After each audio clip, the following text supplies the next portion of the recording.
असं आश्वासन त्यांनी दिलं। आणि आता राज्याच्या विविध जिल्ह्यातल्या ठळक घडामोडींकडे एक नजर। जिल्हा झटपट। अकोला इथं आंतरराष्ट्रीय होमिओपॅथी सप्ताहानिमित्त होमिओपॅथी तज्ज्ञ डॉक्टर संदीप चव्हाण यांचं व्याख्यान, अनेक तज्ज्ञांची ही उपस्थिती।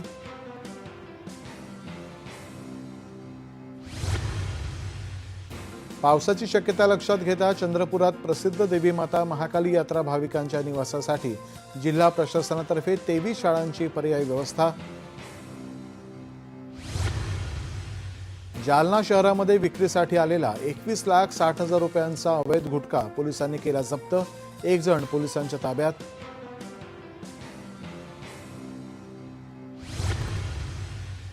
अहिल्यानगरच्या संगमनेरमध्ये अल्पवयीन मुलीवरती झालेल्या ऍसिड हल्ला प्रकरणातील आरोपीचं रेखाचित्र जारी, माहिती देणाऱ्याला पोलिसांकडून 2 लाख रुपयांचं बक्षीस जाहीर।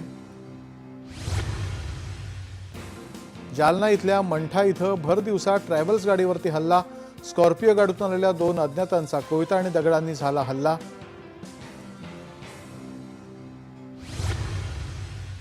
आणि रायगड जिल्ह्यातील पेणमधल्या गणेश मूर्ती परदेशामध्ये उशिराने पोहोचणार, आखाती युद्धामुळे JNPA बंदरामध्ये अनेक कंटेनर अडकून पडल्यानं गणेश मूर्तिकार चिंतेत।